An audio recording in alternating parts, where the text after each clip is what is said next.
So I recently watched Marvel's Thunderbolts and was struck by how it felt like more than just a superhero team-up movie. Beneath the action, it plays out like a group therapy session, with each character wrestling their inner demons.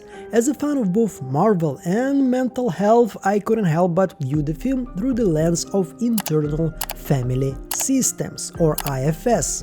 In IFS, we all contain an internal family or subpersonalities or parts. Some parts try to manage our feelings, some carry our deepest wounds, others fight fires when we are overwhelmed, and our core is the self, a calm, compassionate center that can heal those parts.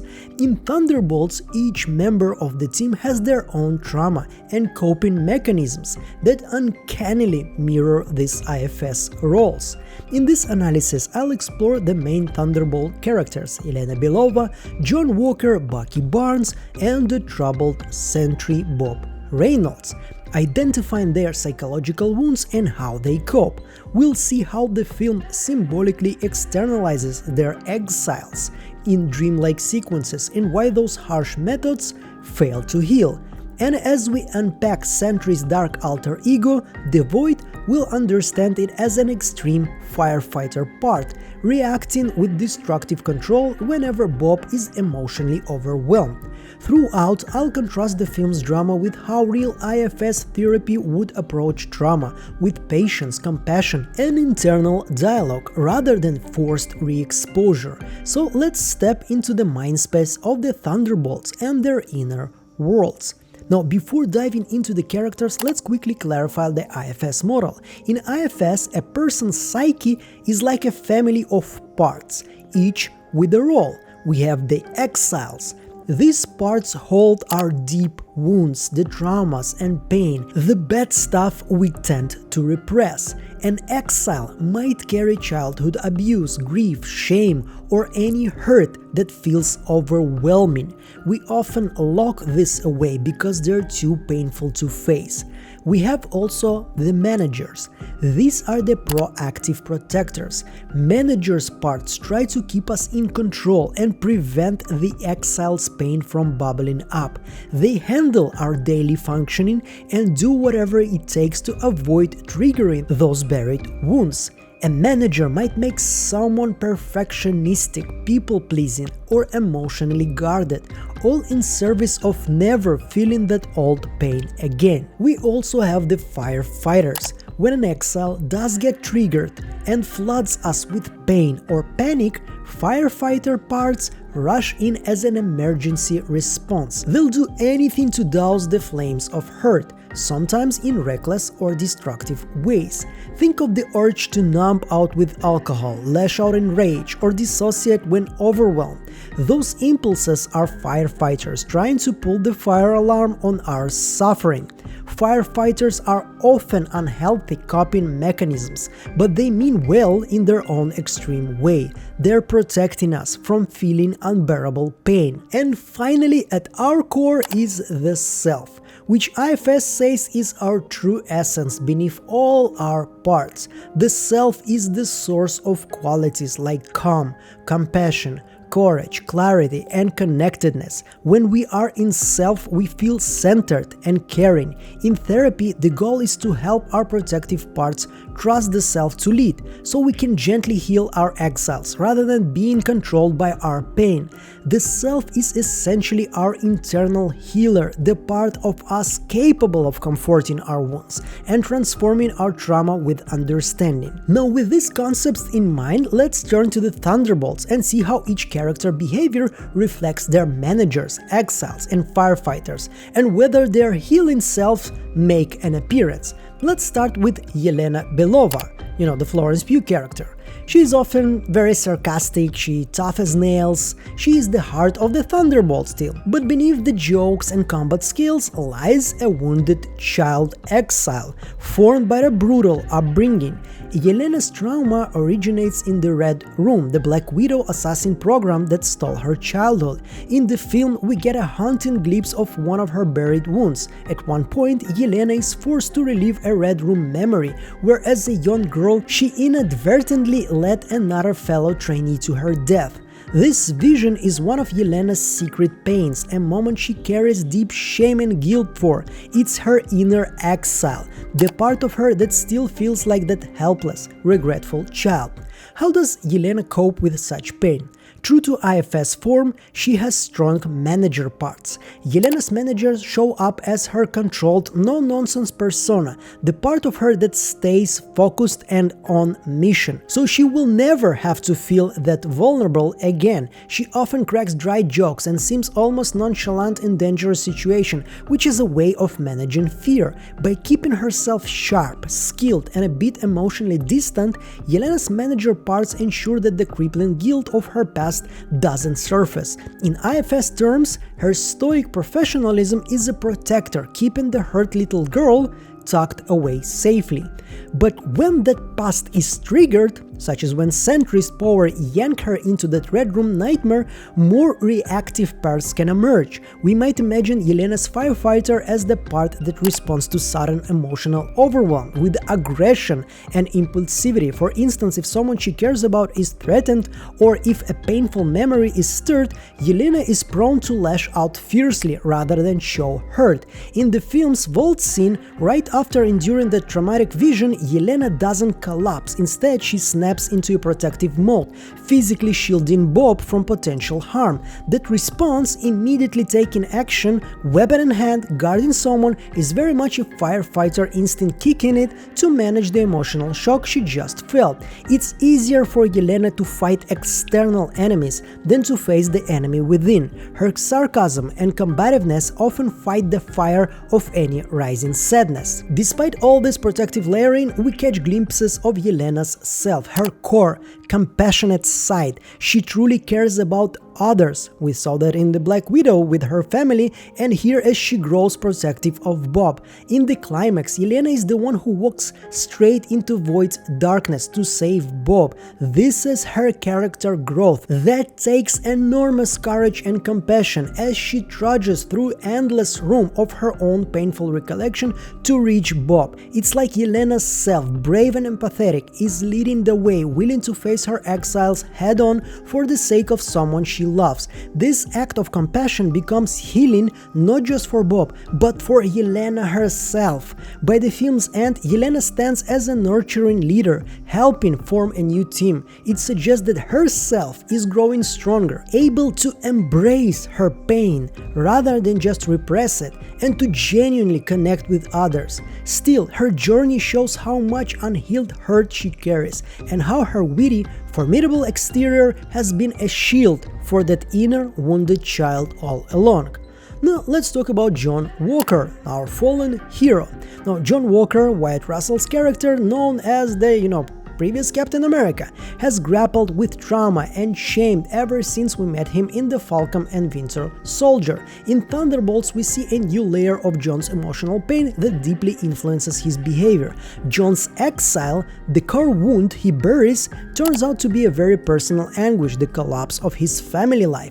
In a surreal confrontation with Sentry's power, John is shown a vision of his marriage falling apart, specifically the moment his relationship with his wife Olivia disintegrated when their son was just a toddler. Imagine the pain of that memory, a young child caught in the middle as John's home life crumbles, leaving him with profound feelings of failure. This is the hidden heartache John carries, the belief that he wasn't good enough as a husband and father and as Captain America, that shame and regret from his exiled part which he rarely if ever talks about. To cope, John leans heavily on his manager parts, particularly his identity as a disciplined soldier and hero.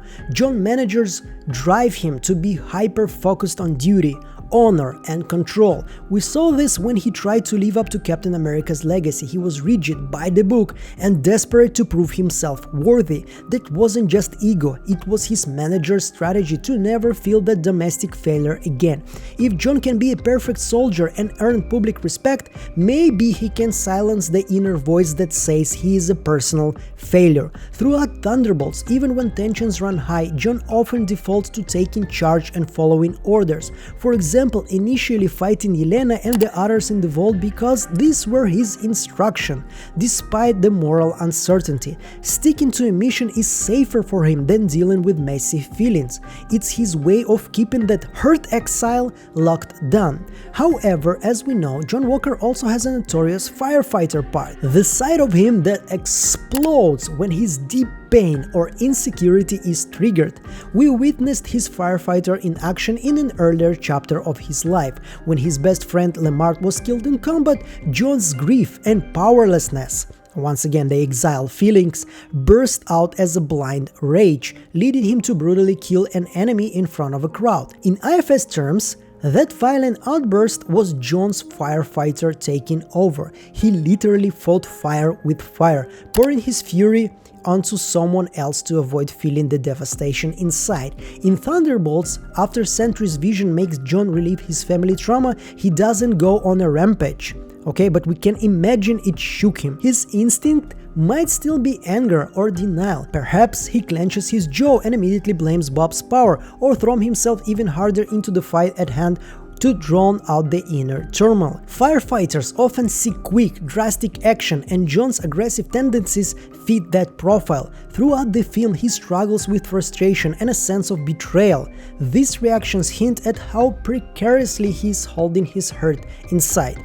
By the end, though, we see a bit of growth in John, a small glimpse of his better nature. After the battle with the Void, John actually congratulates Bob for overcoming his dark side. It's a brief, positive interaction, but notable because it shows John's capacity to camaraderie and humility. In that moment, he's not the defensive, angry soldier, he's just a human acknowledging another's struggle. That could be a spark of John's self, shining through the empathetic, genuine John who exists beneath the armor.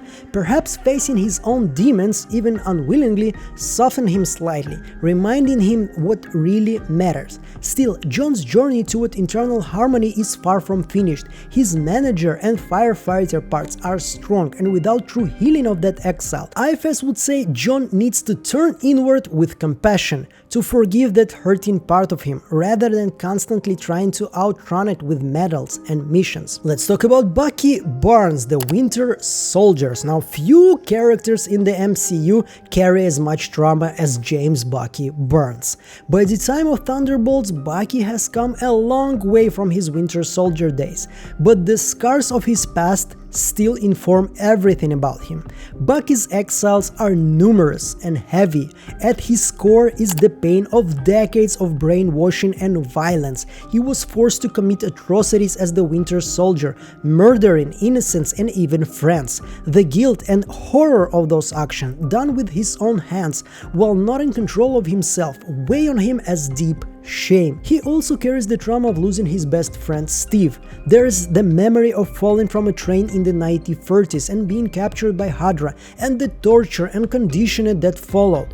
Any one of those experiences could be a soul-crushing one. Bucky endured them all. It's no wonder that inside of him there are many exiled parts full of grief, anger and self-loathing, parts he's long kept locked away because confronting that pain is just too much. Bucky's outward behavior shows a balance of managers and firefighters at work. Manager-wise, Bucky often appears quiet, guarded and disciplined. In Thunderbolts, he is the seasoned veteran on the team, the one who often observes more than he speaks. This is typical of his manager parts. Bucky tries to maintain control over himself all the time, fearing what might happen if he loses it. He adheres to a strict moral code now, making amends for past wrongs, fighting only for just causes, which is a manager's way of ensuring the past never repeats. He also tends to isolate himself emotionally. Intimacy and vulnerability are hard for him, as we saw in his awkward attempts at dating in Falcon and Winter Soldier.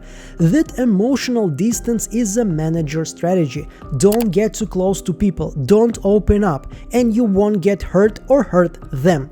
Throughout the Thunderbolts mission, Bucky's composed, tactical approach is his way of staying useful and in control, so that the haunted man inside doesn't break down.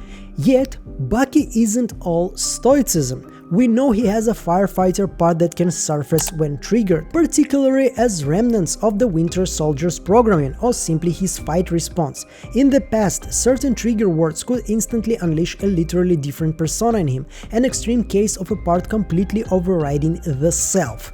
Even after being deprogrammed, Bucky's anger and combat instincts are still strong. If he is provoked or if someone he cares about is threatened, he can become ferocious. Consider how fiercely he battles John Walker in Falcon and Winter Soldier, when John refuses to surrender Captain America's shield. Bucky's pent-up frustration and righteous anger, fueled by those exiles of loss and loyalty to Steve, burst out in that fight. In Thunderbolts, when the team realizes Valentina manipulated them, and especially when innocents are in danger from the Void's chaos, Bucky's firefighting instinct is to spring into action and fight to protect others, almost to the point of self-sacrifice. Firefighters like Bucky's manifest as the fight mode. He'll throw himself into combat to stave off feelings of helplessness that echo his past trauma.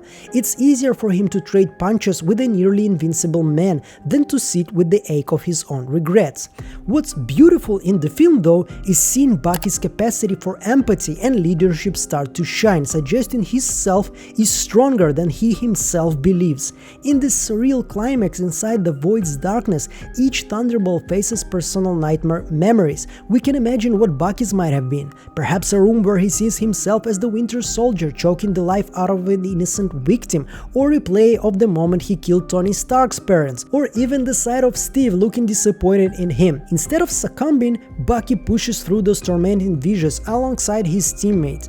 This takes an incredible inner strength and courage. When they finally reach Bob, it's Bucky among others who embraces him, assuring Bob he's not alone. That gesture isn't just for Bob's sake, it's something Bucky himself longed to feel in his darkest time. By giving comfort, Bucky is almost healing a bit of his own soul too. His eyes in that scene, at least in my imagination, carry so much understanding. After all, who better than Bucky to tell someone consumed by a dark alter ego that they are not a monster and that their life isn't over? In that climactic moment, Bucky operates from his self, showing compassion, connectedness, and courage. He steps outside of his own trauma to help another with theirs, which ironically is therapeutic for him as well. Bucky's story in Thunderbolts highlights that while his trauma is not fully healed, he is no longer defined by his past. With support and purpose, his true self is emerging, one capable of love and forgiveness for others and hopefully in time for himself. It's a very important reminder that even those of us with the most horrific pasts have the potential to find ourselves again and use our pain to help others heal. Now let's talk about our main guy, Sentry Bob Reynolds. At the center of this movie is a newcomer with immense power and equally immense psychological turmoil, Bob Reynolds aka Sentry. Bob's storyline is basically a case study in trauma-induced parts, and it brings the IFS analogy front and center. To understand Bob, we have to understand his trauma and the extraordinary coping system he's developed, including the terrifying Void. Bob's exiled part is rooted in a childhood of abuse and loneliness. In the film, when Yelena finally finds the real Bob deep inside the Void's mental labyrinth, he is hiding in a memory of him and his mother being abused by their father, and Bob tells her this is the safest memory he can retreat to. Let that sink in for a second. The safest place in Bob's mind is still a scene of domestic abuse. That tells us just how dark the rest of his psyche must be, and how normalized pain is for him.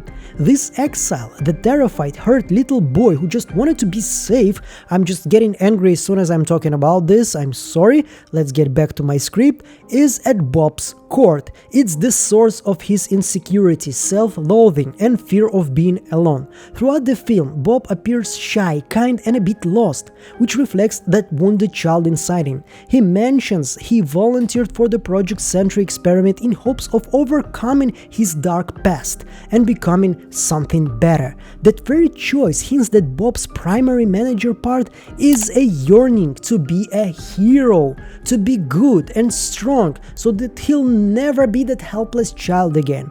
Bob's manager manifests as his genuine niceness and his willingness to help others. He desperately wants to do right. In fact, even before he fully understands his power, he shows an earnest, self-sacrificing streak, willing to assist Yelena, John and Ghost during their escape and even take a bullet for them, people he just met a couple of hours ago.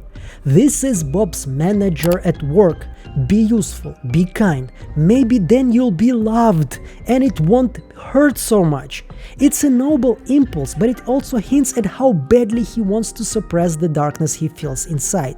Yet Bob's managers can only do so much, because lurking within him is the uncontrolled wildfire of his psyche, the Void. The Void is essentially Bob's ultimate firefighter part, but one that has taken on a life of its own. When Bob experiences extreme emotional distress or when his powers are pushed too far, the Void takes over and Bob himself blacks out. In IFS terms, the firefighter completely hijacks the system. The Void's persona is everything Bob's not: cruel, dominant and wildly destructive. It is literally born from Bob's darkest moments and trauma, feeding on his worst fears. The film illustrated this vividly. After Val forces Bob into combat and uses a failsafe to subdue him, his psyche can't take it. All this betrayal, all this pain and confusion unleashes the Void in full force. The Void then covers New York City in inky black darkness, indiscriminately wreaking havoc. Wherever that darkness spreads, people are whisked into their own terrible memories, essentially dragging everyone into the kind of hell Bob has inside of him. This is a firefighter gone rogue. Instead of just numbing Bob to his pain, it's numbing the world by overwhelming everyone with pain. Why would a part of Bob do this? To an outside observer, the Void is pure evil, but through an IFS lens we see a twisted sort of protective logic.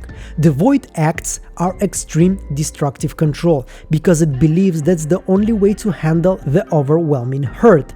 Bob's deepest fear is being powerless and alone in the dark, like he was when he was a child. So the Void's solution is to make him all-powerful and make the world dark instead. That way Bob can't be the victim anymore. Everybody is the victim.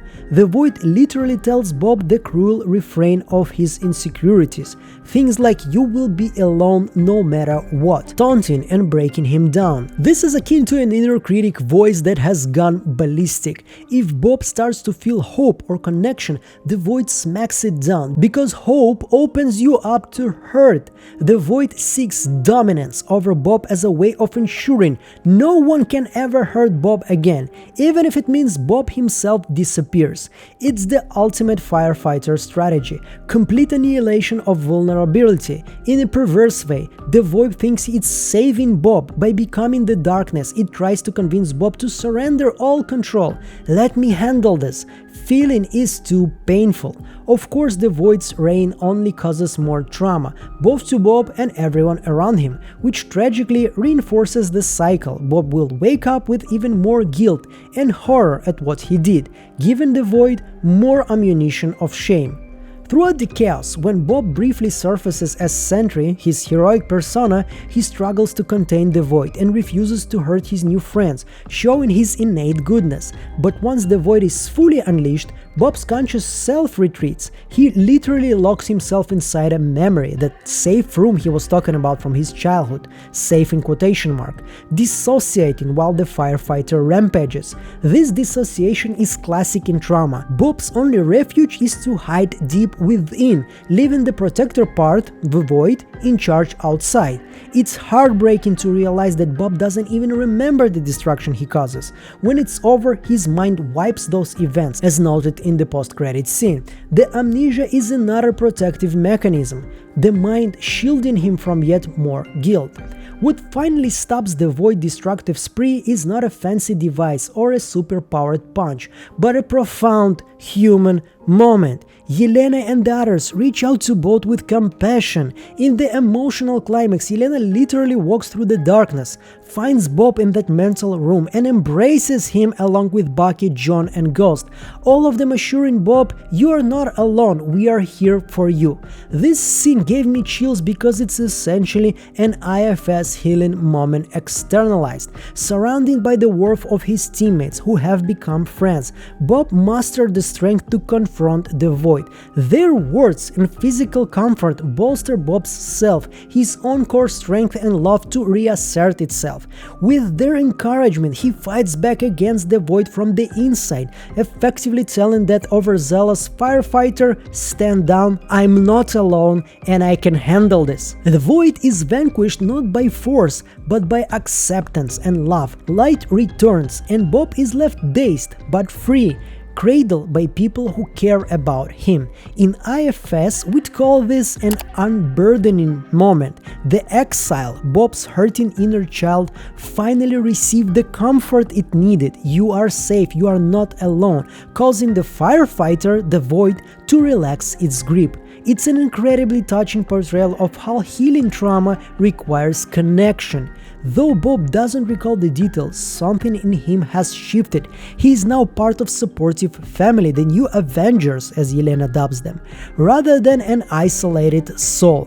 The film ends on a hopeful note that even a man as broken as Bob can find balance, much like IFS aims to achieve by bringing his parts back into harmony with the help of compassion. One of the most striking visual metaphors in Thunderbolts is the use of the dreamlike rooms of traumatic memories. Sentry's telepathic power drags Yelena and John and later nearly everyone in New York in vividly hallucinated flashback of their worst moments. These sequences are intense. Yelena finds herself back in the Red Room, essentially living that nightmare as if it's real, and John is standing in the ruins of his marriage, feeling the anguish anew. It's as if their exiled parts, those painful memories and emotions, suddenly burst forth and completely engulf them. In the film, this is a weapon used by the Void's darkness, its trauma as a prison, meant to incapacitate the heroes.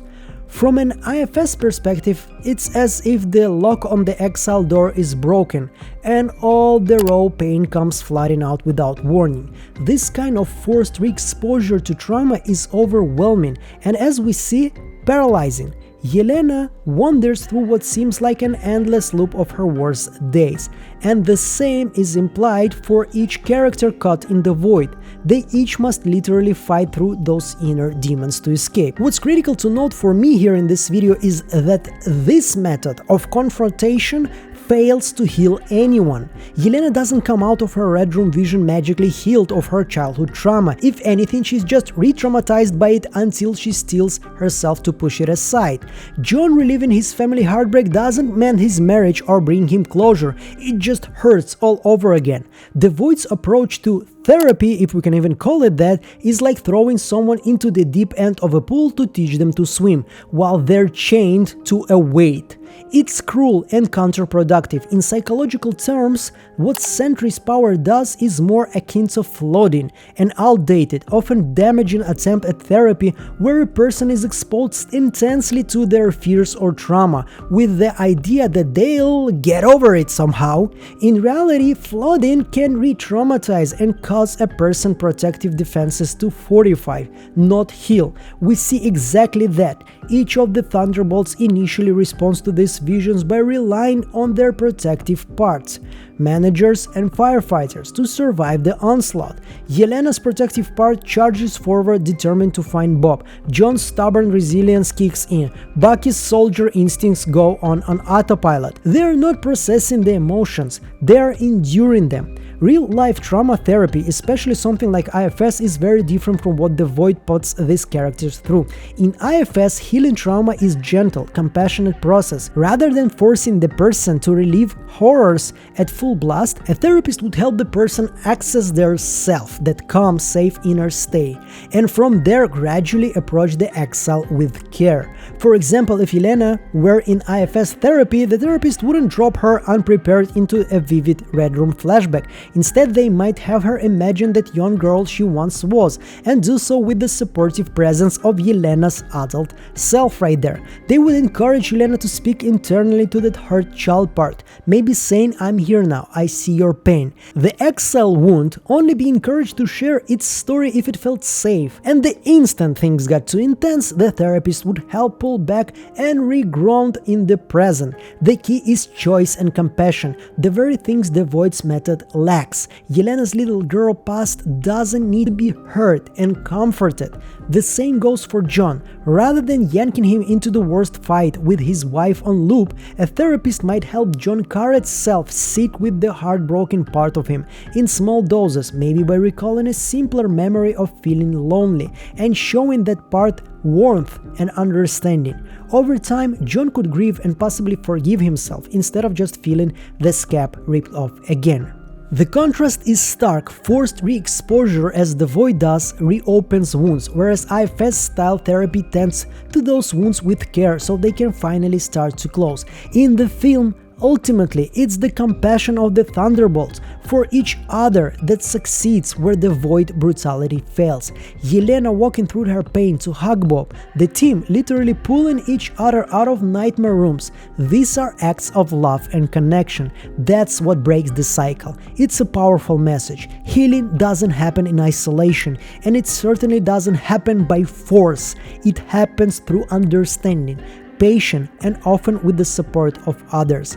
In IFS terms, the team became a sort of external representation of Bob's self, a calm, loving presence that could soothe the parts of him in distress. Each character had to tap into their own self-qualities, like courage for Yelena, compassion for Bucky, etc., to navigate their nightmares and help one another.